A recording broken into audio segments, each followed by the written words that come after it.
Hi, everyone, and welcome to yet another show of Books and More 1818. I have another guest today. I know we just had a show yesterday, but we have another show today.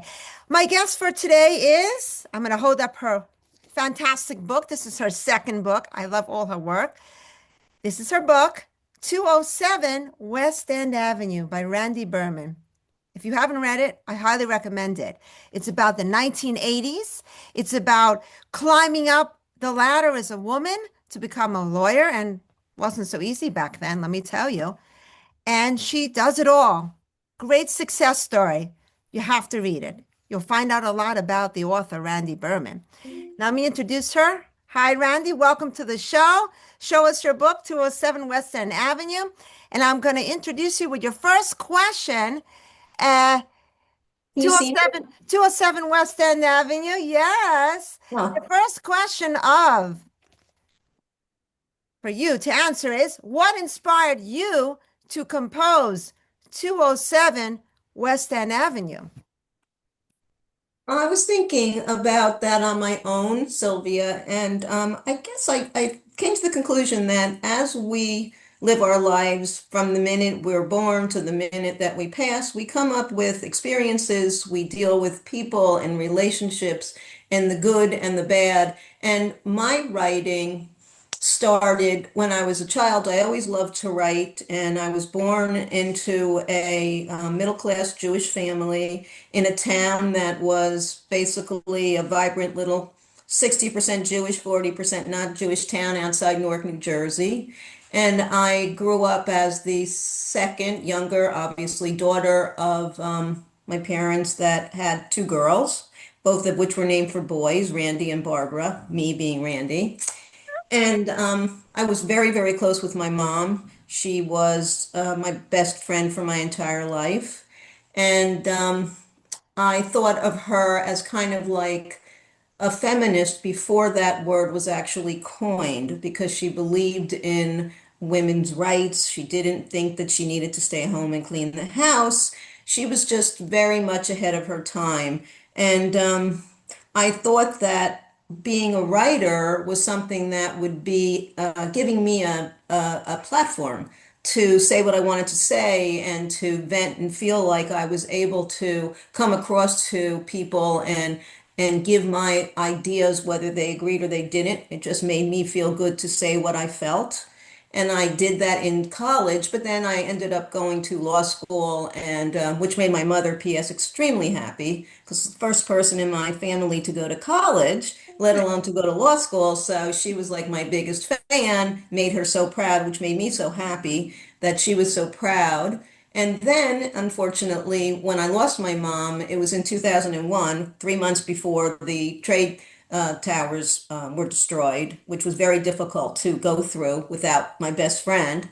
But what happened is, interestingly enough, that led me to writing. When I was alone, because I had a very small family, most of my family was basically lost in the Holocaust. There was no family other than my immediate family. So I took to writing and I wrote a couple of books. This is the second. And I felt that the writing, although it was fiction, again, it did have little sparkles of truth throughout that entire book. Obviously, it can't be without truth because I don't know how anybody could write and not use your own experiences to pull from.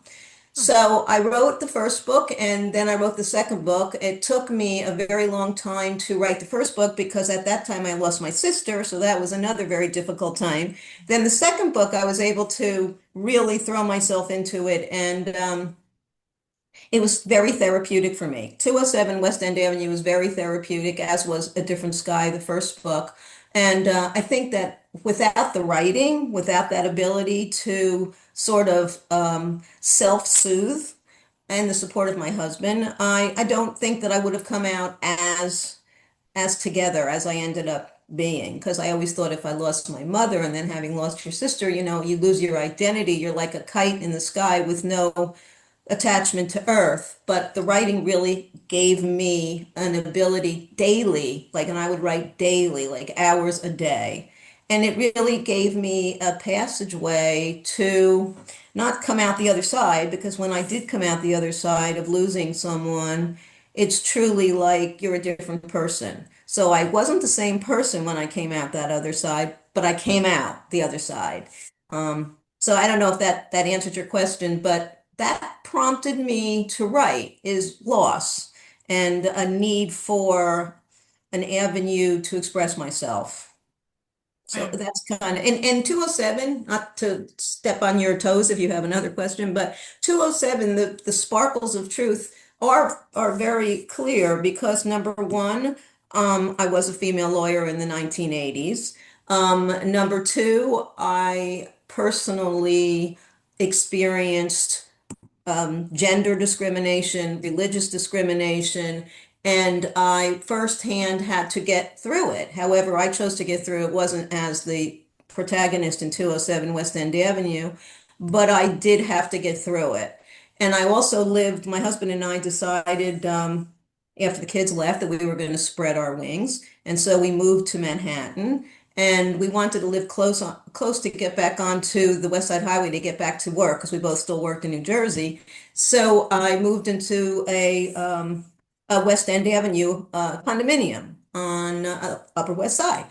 And so there you have 207 West End Avenue. And last but not least, I mean, I obviously had issues with the protocol of chauvinism and male-dominated legal practices, and put all those things together along with different places, whether it be Kent, Connecticut, or whether it be Burlington, Vermont, which was mentioned in my book also. We had personal attachments to both. My daughter went to school in Burlington, and I also had a home in Kent. So we love both of those areas, but again, it's sparkles. It's just the sparkles of loving it, but the book was all fiction. Um, and so that's kind of a long answer to it. I love to write. I love to talk about things that mean something to me. Obviously, discrimination means a lot to me, as it does to all women, Jewish women, whatever. We've all experienced it. And that book was just, it was such a wonderful way to come up with a judicially sound conclusion that was exactly what I'd want it to be. The bad guy loses, the woman wins. Am I right? Yes. I absolutely love your writing. I Thank love your you. first book. I love the second book. I look forward to hopefully a third book. Will there Thank you. be an audio book? Please tell me yes. I don't know. I actually was given the opportunity to do that, and I haven't really given it much thought yet because I've been so overwhelmed trying to do all the things that I'm doing. But there's a very good chance, yes, that could be forthcoming. I'll probably have to talk to you about how to do that, but yes, I think my answer would be I think that would be a great idea. Wonderful. I'm telling you, just reading your books and hearing your story of your life, putting the two together is just so fascinating. Oh, What you thank you. went through in your life, Mhm. reading the book, connecting the two, it's like putting a puzzle together. It's just Yeah. fantastic. From the very first page, I must tell you, I was already hooked. I'm not kidding, ladies and gentlemen. The writing is that good. I was so immersed in the book. I was so immersed in this book that you know what? After reading that book, I decided that since my dad was a writer, I wanted to write. She actually inspired me to do that. So now I became a writer on Substack, which I love doing. And thank you, Randie, because you have really inspired me to do that. So thank you so much. I really Oh my appreciate it. gosh, Sylvia, you made my whole day. What a wonderful thing to say. That's really wonderful. Thank Mm. you. Yeah. Seriously. That's And a ladies and good gentlemen, flattery. if you read her book, 207 West End Avenue, and her first book, what was the name of your first book A again? different sky. A Different Sky. I read them both. You will be so inspired. Trust me, you want to read more. You will want to read more of her work. Thank you, Randie. Thank you. Thank you, Sylvia. Thank you. Now, I have some more questions. Okay. Is the narrative grounded in factual occurrences? Well, we were just discussing that. Right, right. And Yeah. yeah, as I said, the factual occurrences differed for me than obviously for the people in the book, the characters in the book. But again, I mean, when I went to law school, there were very few female lawyers, and there were even less Jewish female lawyers. And I was treated in a way that I had never really experienced because I went to high school in a town, as I said, that was 60-40 Jewish. So I never really had that problem. And when I went to college, it was a Jewish college, so I never really had that problem. Then all of a sudden, I went to law school, and I mean, I don't know whether this is something that is something that people can relate to, but there were actually people telling me like, where are your horns? Which I had never ever heard of in my entire life. I didn't even know what they were talking about. But when they said that, I remember calling my mother and saying, what are they talking about? What does that mean?" And she was like devastated that I had to go through that. But it turned out that, these people were obviously ignorant idiots. And the school came back and they took me in and they gave me all this, soothing, but that was horrible. And then I remember going on my first interview in Texas. And because in Texas, the Jewish people are very different than they are in New York. And I felt that it was so uncomfortable of an interview because the attorney asked me what church I belonged to. Like he was trying desperately to find out what religion I was. And I was absolutely adamant about not telling him what religion I was. But then as I walked out, I saw this huge, big Confederate flag under glass on the side of his desk, and I said to myself, I guess it's just a different way of looking at things. But I mean, it was already against the law to ask anybody what religion you are. But these are the things that we all go through, and especially when you're in a situation such as being a female, being Jewish, being from New York, these were all things that they just thought, there were horns or something. It was just crazy. But this is what leads us all to writing and our stories. But like your question, is it factual? No, it's not factual. It's just something that I can relate to that from my own experiences and that I've heard about, seen, and spoken about enough so that I could put it into a story. So Well, it's not, it's like, it's like everybody, I don't think there is anything that's absolutely positively true fiction because we all see it through our own lens. absolutely. Whenever someone writes a story, there is some truth to the story. It's always something mostly that you've gone through. Most Right, definitely. So exactly. amazing. Amazing. I'm blown away because I went to private school for elementary, for high school, and then when you go to college, it's a different planet. So you're like thrust into it. If Right. you go to law school or anything other, it's just like so different. And So different. you're sh like shocked. You're Shocked. shocked. You're Yeah, I was shocked. too. I was shocked. I wasn't used to it, but I that's just what it didn't, I mean, it was like I didn't realize how sheltered I really was. is. Yes, yes, I didn't even exactly. because I mean I went to law school. I was already like whatever I was at the time. I had a gap between college because I did some teaching between college and then I went back to school to become a lawyer. But I was already maybe like 20 between 24, 25, something like that. You would think that in the 25 years of my life, I would have experienced something that would have, I guess, opened my eyes to the real world out there. But nothing like that. That was You were just really young. different for me. You Yeah. were But young. again, it makes us who we are. Exactly. What Right. doesn't break you makes you stronger. That's exactly right. So Oh my God. I I'd can like to tell think you that it's true. stories, but that's for another day. I can Yeah, tell yeah, you yeah, yeah, stories. yeah. Yeah, yeah, yeah. Okay. Have you personally encountered any instances of gender discrimination, Yes. other forms of discrimination in your professional life, as you were Yeah. telling me? Would Yeah. you like to elaborate a little more? Well, that's kind of, I gave you some ideas about the religious discrimination, but Yeah. insofar as gender discrimination, yes, because I found that trying to get equal pay was next to impossible. You could be a female lawyer, you could have the same exact title, you could have the same exact success rate behind you, and it was just ongoing. And that was not just in the 80s, that's also gone through the 90s and through the 2000s. I mean, equal pay is just very difficult. And I found out through the grapevine that one of the comments that was made when I would be up for raises or something is, oh, well, her husband is an attorney. She doesn't really need it, which was horrendous. Oh my Horrendous. right, Oh my gosh. right, My gosh. right. So, I mean, this Wow. is like, right. And this is in legal departments or legal law firms or whatever. I mean, so you would think that those people would not think that way, but in reality, it was just everywhere. And I'm sure there are places that still do it today. I mean, I'm not a part of that world anymore, but I'm sure they're Right, still right. fighting for their equal pay. My God. So, yeah, it's just the way. But, but look at you now. You persevered. You became a lawyer. So Yeah, practiced for you almost 40 made it. years. You Yes, made it through how many years? almost 40. Brava. Bravo. You see? Thank you. You did it through all the obstacles, through all the hurdles. Like I said, made it stronger. That's right. And there you go. So, ladies That's and right. gentlemen, if you want someone to inspire you, Randie Berman.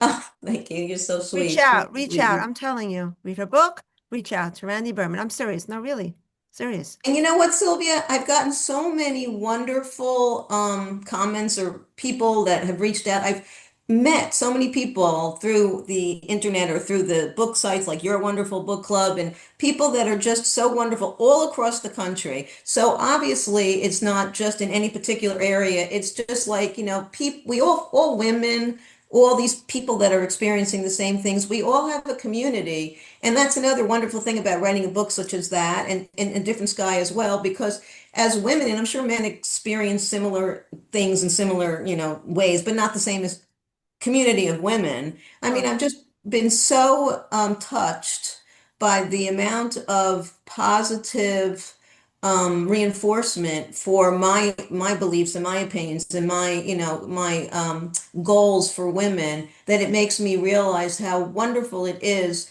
for us to be together and support each other, whether it's as a writer, whether it's as an independent writer, a professional woman, or just a woman.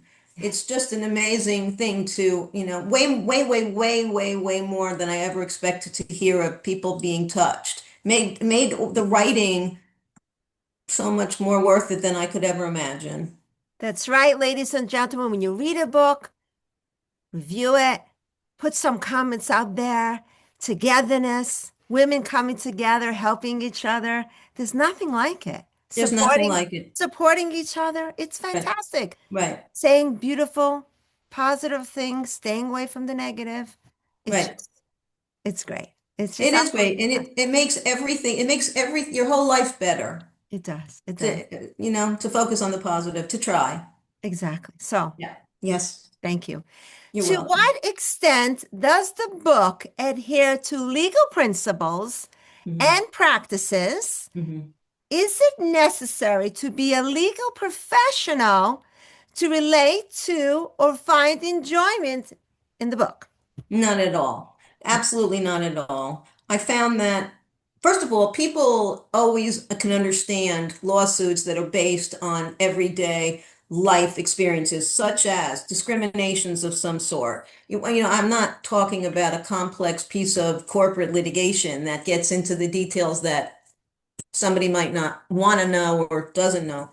The legal aspects of the book are totally accurate. They are absolutely in adherence with legal principles, and yet they are hopefully, and I believe they are described in a way that anybody could pick up that book and read it and understand it and get the whys and the hows and the whens. And I hope that it just opens up the eyes of the reader to the behind the scenes, making it more interesting in the world that we live in, just to say, okay, well, when do you bring a lawsuit? Or like, what happens and how do they get their witness testimony? Or what happens if they, what I mean? It's just kind of like a very detailed description, but it's not like in legalese or something that would make somebody hesitant to be able to pick it up and read it. Not at all. So it's accurate, but it has no legal boundaries whatsoever. After reading your book, 207 West End Avenue, once again to show to the audience, I was hoping that you would make a legal thriller. Oh, interesting. Yeah, Interesting. yeah. Very well could be. Very well could be. I'm actually already into my third book now. I'm starting. Yeah, I have like maybe not very many, but maybe like I'm a quarter of the way in, let's say. And so I'm sort of in the midst of that one, but that could be in the future. Hopefully, I'll be able to come up with another one. But right now I'm in the midst of that one and loving it. So hopefully we'll be able to do another one of these sometime in the future. Can you give us a little hint what the next book is going to be about? Well, right now it's I hate to sort of put myself in a box here in case I end up Only if changing. you can. Only if you can. Well, I'll just give you this much. Yeah. It's a woman. It's a woman such as the women that Rachel and Samantha, strong-minded, very opinionated, very independent. This woman is a journalist. She's starting off on her professional life, and she has been sent out to do like sort of on stage interviews and reviews and conceptual interpretations of various artists. So, and she's meeting people along the way, and obviously, something's going to happen when she does. Oh, I'm so excited. Thank you for sharing. You know, your books are so good. I see one day, and I hope whoever's listening out there, miniseries, movies. You're so Read her funny. books, you will see, I'm telling you. And she's a new writer. She only wrote two books. And to be honest, after reading your first book, I said to myself, this can't be. This can't be her first book. You write like you've written so many, 10, Oh, 20 books, if not more. So thank you I, so I was, much. no, I'm serious. I'm being sincere. I was very surprised and I looked you up. I said, what? What? I was really shocked that you told me you were a new writer. I couldn't believe it. I couldn't believe it. Now, both of your books, are they flying off the shelves? Have you been Oh, getting, tell me some feedback, well, especially on 207. yeah, it's interesting. I mean, obviously, I'm a new writer. I don't have a network of like people supporting me, and so it's a road where I'm trying my best to get it out there to become more visible. But yeah, both books are doing really really well, especially under the circumstances. Yeah, it's been a really wonderful year in terms of the first book is still doing well, which I'm really happy about. And the second book is doing great. I'm very happy, very happy. Thanks to you as well, Sylvia, for helping me do these things and teaching me the way with your infinite wisdom. But I'm happy to say that yes, you and I are doing well, Sylvia. Thank you. Thank You're you very welcome. You're much. Thank you. welcome. I was so excited and looking forward to this interview, ladies and gentlemen. I'm getting to know so much about Randie, and you will too from this interview. And I'm telling you, you are really going to want to read both of her books, not just 207 Western Avenue, but A A Different different Sky. sky, I'm right? telling you, you'll be blown away. But you know what? Comment on this interview after and tell me, or if not, comment to the author. Tell her. I'm telling you. I want to know what you think. Not what I think. I want to know what you think. And tell her. She's the writer. Tell her. Seriously. Okay. Now, how many books have you authored? We know two. Yes, good. Are they comparable? Can you compare the two? Are there any Well, similarities? so yes, the similarities would be in the fact, like I had said about the third book, it's about a woman, a Jewish woman, younger woman who is starting her life as both are professionals and also being in a world where they have to fight for everything that they get. Because as a professional woman, you're always going to have challenges. So these are women that are younger, that are independent, that are strong-minded, that are typically very close to their family. They have family ties. They have a belief system. They're just women that to me are very interesting to know about, to follow. Not necessarily role models because no one's perfect, but people that I feel are super interesting and helpful to those of us who sometimes struggle with every day to see how someone else handles it, to see how they feel about the challenges that they have to face in life. Very, very interesting. So the similarities are that you're going to find a woman strong-minded, independent, and wants to get ahead in life and what she has to go through to get what she wants. Sometimes they're life altering, these choices that we have to make, and hopefully none of us have to go through those, but to see how somebody else deals with them to me is such a wonderful benefit and a insight into the human psyche. My God, you're so insightful. I'm telling you, I just want to get up and hug you, but you're not sitting Oh, next to me. I just, I'm giving you a virtual hug too. yeah, I just love you. I just love you. I'm telling you. Oh my God, I'm getting emotional. Okay. What is the duration of your writing process? How Mhm. does it unfold? Is it a daily endeavor? Okay. So again, both books were at difficult times of my life, but the first book was started right after my mom so passed. So that one took forever because there were days when I just would write and write and write and write, but then I'd go back to see what I wrote and I would edit it because I'm a believer that instead of just like trying to have this really intricate, rigid outline, what you should say, when you should say it. And people do that. I know that that's a way, but I can't write like that because I can't. If I control myself, I'll never get it out. So I just sit down and write. And even if I write like 50 pages and then when I read it the next day, I'm like, oh, what was I thinking? And like take out half of it. That's okay because I've gotten it all out. And that way I feel like you don't like suffocate or nail down your creative thought process. Just go. And then it's easier to cut out than it is to add to. So the first book took me a really long time. Like I'd say close to like 4 years because there were like days I just went nuts. Then the second book, 207, that one I was able to kind of get out in about maybe like a year and maybe a tiny little bit, not much, like close to 1 year's time, even though that one again was during another bad time in my life, but it was different for me. It was like this one was more close to being true therapy. Like I just felt like writing was an escape. Like I said, I lost my sister. It was a shock. It was horrendous. And I would just sit there and just write until it would be like, 1 o'clock in the morning. And I realized I hadn't gotten up from the chair. I'd stand up and I would be like, my legs would be Oh, that crumpling happens to underneath me. me. That happens to me. But I'd be sitting there for hours. Yes. But it was very therapeutic for me. So the writing process for me is to just sit down, don't try and force it. I never tried to force anything. Sometimes I'd lay in bed at night and I'd come up with a thought that I'd want to write the next day. That would have, but it was real loosey-goosey. I don't know Mm. whether if I was talking to some professor of creative writing, if he would say, that's not the way you're supposed to do it. But that's the way I did it, and that's what, it's okay by me. Fantastic. Okay. We are running out of time, so we have 2 minutes left, but I just want to say one thing. When I write, but I haven't written any books yet, maybe in the future, I don't know. I hope I write so. articles on Substack. Yeah, That's what I do. I don't follow anything. All the thoughts come to my mind. I write it down and then you reread it and it's a go. right. Boom. Boom. And if Best you kind did of it, writing. best kind of writing. Right. That's how I feel. That's how I feel.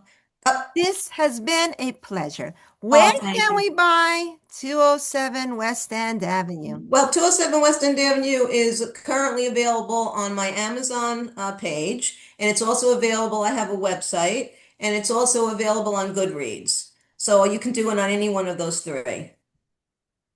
Goodreads, we can leave a review, but we can buy it on there. We can buy it on Amazon. And did you say what other site did you My say? website, my own Your website. website, which Yes. is fantastic. Your website is great. I love your website. Thank Fantastic you. website. Thank you so Buy it much. on her website. Thank you so much for coming on my show. Thank you. Ladies and gentlemen, Randie Berman, 207 West End Avenue. She has another book out, which was her first book, A Different Different sky. Sky. Both books are available. We said on Amazon, right? Yes. Amazon. Did we say Barnes and Noble? No. No, Amazon and her website.